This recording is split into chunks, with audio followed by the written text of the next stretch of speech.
నమస్తే, నా పేరు షాబాన్. ఈరోజు నందిగామ నియోజకవర్గంలో అత్యధిక మార్కులు సాధించినటువంటి ప్రభుత్వ పాఠశాలలో చదివిన పిల్లలను ఇంటర్వ్యూ చేయబోతున్నాం. మన విద్యాశాఖ మంత్రి నారా లోకేష్ మన నందిగామ ఎమ్మెల్యే తంగిరాల సౌమ్య గారు దృష్టి పెట్టారు. ప్రభుత్వ పాఠశాలలో అత్యధిక మార్కులు సాధించాలి, పిల్లలు కూడా మంచి విద్య నేర్చుకొని పిల్లలు ఉత్తీర్ణత శాతం పెరగాలని ప్రత్యేకమైన దృష్టి పెట్టారు. ఆ దృష్టి కారణంగానే మరి ఈరోజు నందిగామ నియోజకవర్గంలో ప్రతి మండలం నుండి కూడా ఫస్ట్ సెకండ్ ప్రైవేటు స్కూళ్లకు ధీటుగా మరి పాస్ అయిన విద్యార్థులతో ఇంటర్వ్యూ మీకు ఆంధ్రప్రదేశ్ నందిగామ స్థానిక ఎమ్మెల్యే తంగిరాల సౌమ్య గారు మిమ్మల్ని రెక్కల వ్యవహారం తీసుకెళ్లారు కాబట్టి మరి దానిపైన మీ యొక్క స్ఫూర్తి ఎలా ఉంది? మీరు కూడా భవిష్యత్తులో మరి మీలాగనే మీరు ఒక ఉన్నత స్థాయికి వచ్చిన తర్వాత ఇటువంటి ప్రోగ్రాంలు మీరు ఏమైనా చేయడానికి మీ ఆలోచనలు ఏమైనా ఉన్నాయా? మా వీక్షకులకు తెలియపరుస్తారా? మేము కూడా మేడలాగా ఒక ఉన్నత స్థాయికి ఎదిగిన తర్వాత మేము కూడా ఇట్లాంటి పిల్లగాలను తీసుకెళ్తాం. మేము కూడా మంచి పనులు చేయడానికి ఉంటాం. అయితే సౌమ్య గారిని స్ఫూర్తి తీసుకొని మీరు కూడా అదే బాటలో నడవాలని ఆలోచన వచ్చింది మీకు. ఎందుకంటే మేడం గారు అంటే మీరు కూడా జర్నీ చేశారు కాబట్టి అందులో ఎన్ని గంటలు ఉన్నారు మేడం గారు అంటే? మీరు మార్నింగ్ 8కి స్టార్ట్ అయ్యాము, నైట్ 11 వరకు మేడంతోనే 12 గంటల వరకు ఉన్నారు. మేడం గారు మేము తీసుకెళ్ళారు కదా ఇక్కడ నుంచి, అక్కడ ఎయిర్పోర్ట్లో మేడం గారు ఎలా మాట్లాడారు? మనం అంటే చాలా మంచిగా రిసీవ్ చేసుకున్నారు. వాళ్ళు మమ్మల్ని బుకే ఇచ్చారు. తర్వాత కాల్లో తీసుకెళ్ళి మాల్కి తీసుకెళ్లారు. మాల్కి తీసుకెళ్ళిన తర్వాత ఫస్ట్ ఆకలి వేస్తుందని చెప్తే మేడం గారు మంచిగా రెస్టారెంట్ తీసుకెళ్లారు. రెస్టారెంట్ ఓనర్ గారు మమ్మల్ని చాలా మంచిగా రిసీవ్ చేసుకున్నారు బుకే ఇచ్చి. నెక్స్ట్ రెస్టారెంట్ తర్వాత బయటకు వచ్చిన తర్వాత మాకు గిఫ్ట్స్ ఇచ్చారు, స్టూడెంట్స్ వచ్చారని మంచి డైరీస్ కూడా ఇచ్చారు గిఫ్ట్స్లో. తర్వాత నెక్స్ట్ మేడం గారు ఇప్పుడు తినేసినగా మనం ఆడుకుందాం కాసేపు ప్లే జోన్లోకి వెళ్ళినాం. ప్లే జోన్లో రైట్స్ ఎక్కి మేడంతో గేమ్స్ ఆడి మంచి గిఫ్ట్స్ కొనిపించారు మేడం మాకు. నెక్స్ట్ మాల్లో చాలాసేపు తిరిగేసి ఇంకా హోటల్కి వెళ్ళిన మేడం గారు తెలిసిన హోటల్కి. అక్కడ కూడా వాళ్ళు చాలా మంచిగా రిసీవ్ చేసుకుని మమ్మల్ని గిఫ్ట్స్ ఇచ్చి వాళ్ళు కూడా క్యాష్ ప్రైజ్ ఇచ్చారు 1000 రూపీస్ స్టూడెంట్స్ అందరికీ. అక్కడ మేము ఇంటర్వ్యూ ఇచ్చేసి 6కి బయలుదేరిపోయాను, 11కి వచ్చేసింది. మేడం గారు మీతో మీ ఫ్రెండ్ లాగా ఉంటారు? ఫ్రెండ్లు మంచిగా ఉన్నారు. ఫ్యామిలీ మెంబరు ఎంత మంచిగా మాట్లాడతారో కలుసుకున్నట్టు మాతో కలిసిపోయారు బాగా. ఇప్పుడు ఇలా మార్కులు వచ్చేసి ఫ్లైట్ జర్నీ చేశారు కదా, ఈ మొత్తం ఓవరాల్ ఎక్స్పీరియన్స్ మీరు ఎప్పుడైనా ఊహించారా? నేనైతే అస్సలు ఎక్స్పెక్ట్ చేయలేదు ఫ్లైట్ ఎక్కుతారని. అయితే మార్క్స్ వచ్చినప్పుడు అనుకోలేదు, నాకు అప్పటికి కూడా తెలియదు మార్క్స్ వచ్చినప్పుడు నేను ఫ్లైట్ ఎక్కుతానేమో. నాకైతే ఇంకా ఎక్కువ మార్క్స్ వచ్చిన వాళ్ళు పిల్లగాళ్ళు ఉంటారేమో అనుకొని నేను అనుకోలేదు.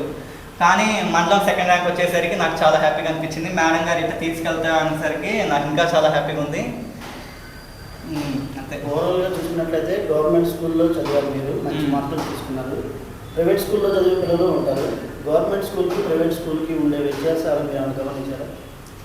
ప్రైవేట్ స్కూల్లో ఏంటంటే మార్నింగే 6కే స్కూల్కి వెళ్ళిపోతారు. Night late hours study hours 9 దాకా ఉంటారు స్కూల్లో పిల్లగాళ్ళు.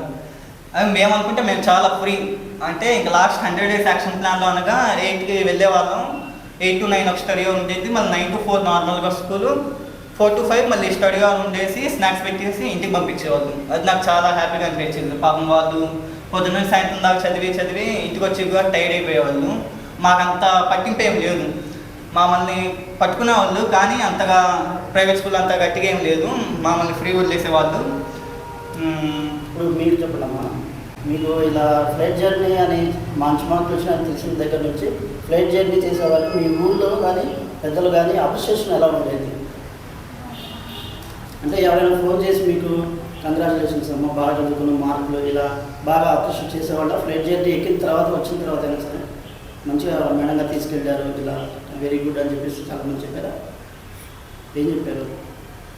నాకు ఫస్ట్ మార్క్స్ రాగానే మా ప్రిన్సిపల్ మేడం వీళ్ళందరూ ఫోన్ చేసి కంగ్రాచులేషన్స్ చెప్పారు.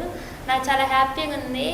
తర్వాత మా ఊర్లో ఇట్లా రిలేటివ్స్ వీళ్ళందరూ ఫోన్ చేసి మంచి మార్క్స్ వచ్చాయి, కంగ్రాచులేషన్స్ అని చెప్పారు. తర్వాత ఫ్లైట్ జర్నీ ఎక్కిన తర్వాత కూడా చాలామంది నువ్వు గ్రేటు, నువ్వు ఎమ్మెల్యే మేడంతో ఫ్లైట్ ఎక్కామంటే అది చాలా మెమొరీ, అది నువ్వు ఫ్లైట్ చూడంలోనే ఫస్ట్ మీ ఎమ్మెల్యే మేడమే గుర్తుకొస్తారు అనేసి అన్నారు. నాకు చాలా హ్యాపీగా ఉంది. నీకు ఫ్లైట్ జర్నీ ఈసారి అనగానే మేడం గారికి గుర్తొస్తారు నిజంగా? అసలు ఫ్లైట్ చూడంగానే మేడమే గుర్తుకొస్తారు. నీవు బాబు అంతే సార్, ఊళ్ళో చాలా మంది పలకరించాను నన్ను. అంటే అంతకుముందు నేను ఎక్కువ బయటికి వెళ్ళేవాడిని కాదు. మొన్న మా ఊళ్ళో జాతర జరిగినప్పుడు జాతరలో వెళ్ళినా ప్రతి ఒక్కరు నన్నే పలకరించారు. అంటే ఎన్ని మార్క్స్ వచ్చినాయి బాబు, ఎమ్మెల్యే గారితో ఎలా ట్రావెల్ చేసినావు, అలా అందరు నన్ను పలకరించేసరికి నాకు చాలా హ్యాపీగా అనిపించింది. ఫైనల్గా ఒక విషయం చెప్పమ్మా, గవర్నమెంట్ స్కూల్లో చదువుకునే పిల్లలకి ఇలాంటి అప్డేషన్స్ రావడం చాలా సంతోషంగా ఉంది. వాళ్ళకి నేను చెప్తాను, ఇంకా బాగా చదువుకుంటే గవర్నమెంట్ స్కూల్ ప్రైవేట్ స్కూల్ తక్కువ కాదు కదా, ఇట్లా గవర్నమెంట్ స్కూల్లో ఇలాంటి చేయడం వల్ల ఇంకా ఏమొస్తుంది?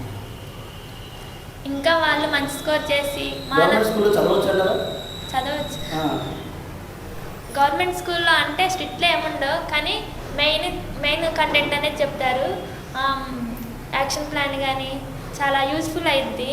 అంటే మరీ స్ట్రెస్ ఏం ఫీల్ అవ్వకుండా చాలా ఎంజాయ్మెంట్గా చదువుకోవడానికి చాలా బాగుంటుంది. మంచి మార్కులు సాధించడానికి గవర్నమెంట్ స్కూల్లోనే నీకు తెలిసిన నువ్వు ఫాలో అయిన టిప్స్ ఏమైనా ఉన్నాయి? మంచి అంటే గవర్నమెంట్ స్కూల్ అంటే మంచి టీచర్స్ ఉంటారు కదా, అంటే ఎక్స్పర్ట్ టీచర్స్. వాళ్ళు చెప్పే టిప్స్ కానీ వాళ్ళు ఇచ్చే సజెషన్స్ కానీ, ఏది చదివితే ఎన్ని మార్క్స్ స్కోర్ చేయగలం, ఏ చాప్టర్ ఎక్కువ చేయాలి అనేసి చెప్పారు. చాలా ఎంకరేజ్మెంట్ చేశారు టీచర్స్ కూడా. చాలా థ్యాంక్స్.